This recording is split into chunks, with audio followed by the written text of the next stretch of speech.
Maayong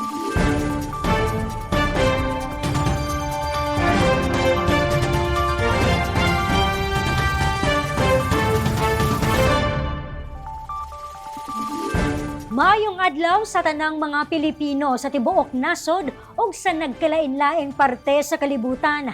Magandang araw po sa lahat.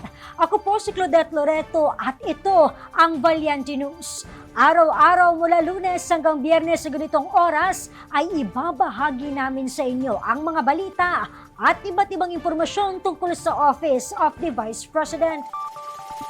Dinaluhan ni Vice President Inday Sara Duterte ang pagbubukas ng Regional Festival of Talents ng DepEd Region 10 na ginanap sa Misamis Occidental nitong buwan ng Abril. Layunin ng aktibidad na mabigyan ng pagkakataon ang mga mag-aaral na maipamalas ang kanilang natatanging talento at kakayahan. Mensahe naman ni Inday Sara, nararapat lamang na hikayatin ng mga magulang at guro ang mga bata na ilabas ang kanilang talento na may kapangyarihan anya na makapagbigay inspirasyon sa iba. Narito ang ulat ni Jera Gomez. Ngayong buwan ng Hulyo, nakatakdang ilunsad ang National Festival of Talents na gaganapin sa Central Visayas. Alinsunod sa inilabas na Department of Education o DepEd Memorandum No. 19, Series of 2024. Layunin ng aktibidad na mabigyan ng pagkakataon ang bawat mag-aaral na may pamalas ng kanilang talento at kakayahan. Kabilang sa mga kalahok sa patimpalak ang mag-aaral mula sa pampubliko at pribadong paaralan sa bansa, mula elementarya hanggang sekundarya. Maging ang mga mag-aaral mula sa Alternative Learning System, Indigenous Peoples Education, Special Needs Education Program at Madrasa Education Program. Mula sa 14 na mga DepEd Divisions sa Region 10 ng mga mag-aaral ang magpapakita ng kanilang mga talento dito sa 2024 Regional Festival of Talents, Northern Mindanao. Bilang bahagi ng kanilang paghahanda sa nalalapit na kompetisyon, inilunsad ng DepEd Region 10 noong buwan ng Abril ang Regional Festival of Talents na ginanap sa Misamis Occidental. Nilahukan ito ng 14 na school division mula sa rehiyon. Isa sa mga sumabak sa kompetisyon si Nathalie Kate Florita, isang grade 12 student mula sa Bukidnon National High School para sa Sayaw ng Kabataang Pinoy.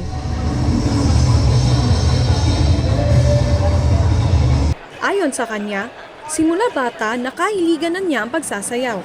Isa ni sa kong dream nga kanang makapresent sa bisag ahang nga lugar, and para sa ko karon nahatagan ko chance nga ma-represent ang among school and among division. Noong 2023, kabilang sila Nathalie sa mga nagtanghal sa National Festival of Talents. Ayon naman sa guro na si Arthur Pimentel, puspusan ang kanilang preparasyon para sa RFOT ngayong taon. We train the students how to perform on stage, critiquing, preparation for the District Festival of Talents, then to the division level, then now for the Regional Festival of Talents. Naging kinatawan naman ng Tudela National Comprehensive High School para sa Sayaw ng Kabataang Pinoy ang grade 12 na si John Rex, na hilig din ang pagsayaw. Kadaghang student dancer sa among school nga musayaway, ako isa ko sa napilian nga musayaw sa RFOT. Naging tulay ang kompetisyon para sa inang si Eddie Jem upang may pakita ang kanyang pagmamahal at suporta para sa anak na isang lyrist mula sa Clarin National High School. Ako jud siyang gina-advisean nga magtarong sa iyang pag-eskwela, kaya aniya lang mi sa kauban sa iyang papa nga magsuporta sa iyang pag-eskwela. Moro na. Proud as a mother. Ang pagbubukas ng 2024 Regional Festival of Talents sa Rion Jess ay dinaluhan ni Vice Presidente at kalihim ng Kagawaran ng Edukasyon, Inday Sara Duterte. Sa kanyang mensahe, inilatag ni Inday Sara ang halaga ng pagtitipon maging ang leksyon na dala nito. As we witness your skills and abilities on display, let us not forget the significance of this gathering. It is a chance for us to learn from each other, to grow together, most importantly, inspire one another. Sinabi rin ni Inday Sara na di dapat balewalain ang talento ng mga bata dahil may kapangyarihan ito, ang makapagbigay inspirasyon sa komunidad. As representatives of your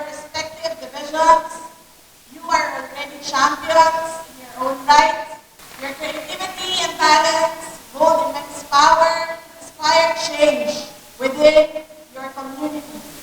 Keep shining bright because you are the future leaders who will make a difference.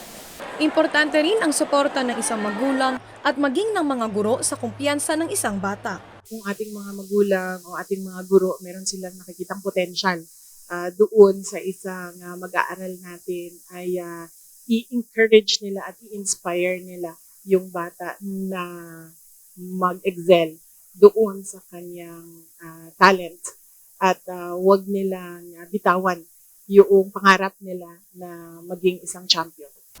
Ang Regional Festival of Talents hindi lamang basta simpleng kompetisyon, ngunit malaking tulong ito upang maitaguyod ang matatag agenda.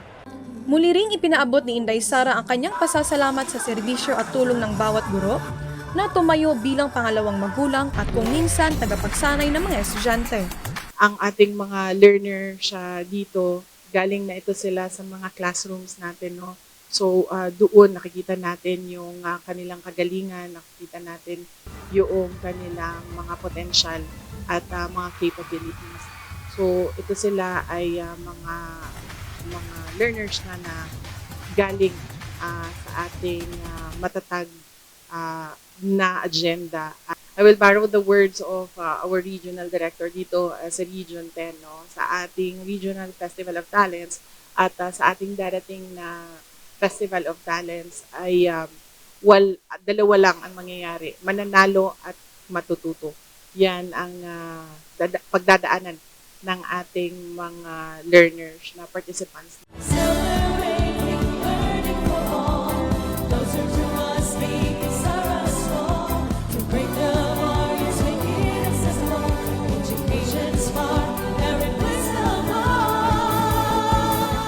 Naantig din ang Vice-Presidente ng kinanta ng 5 Mers Band ang kanilang sinulat na kanta para sa Vice-Presidente na tungkol sa tulong at kontribusyon ng matatag agenda sa mga Pilipino mag-aaral sa bansa. Ang ako ang personal ko ng pagpasalamat sa ato ang choir o sa ato ang songwriter sa inyong sulat o kanta nga kanta para ako. Dahil salamat sa inyo. Salamat sa inyong paghatag o kusog sa nako karong adlaw.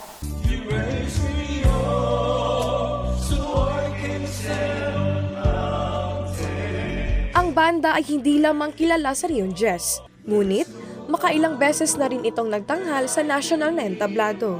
Ang pangalan ng banda noon ay Seventh Chord, ngunit kilala na ito ngayon bilang 5 Mers Band na kumakatawan sa misamis nun, magtuyong malinawon, malambuon o malipayon. Ang banda ay kinilala ng DepEd Siargao dahil sa kanilang pagtulong sa mga guro na nasalanta ng Super Typhoon Odette. Inilunsad ng banda ang The Digital Concert for a Cause at ang kanilang nalikom na pera na umabot sa 148,000 pesos ay kanilang iniabot sa DepEd Siargao. Mula dito sa Misamis Occidental, ako po si Jera Gomez. Lahat para sa Diyos, bayan at pamilyang Pilipino. Valiente News.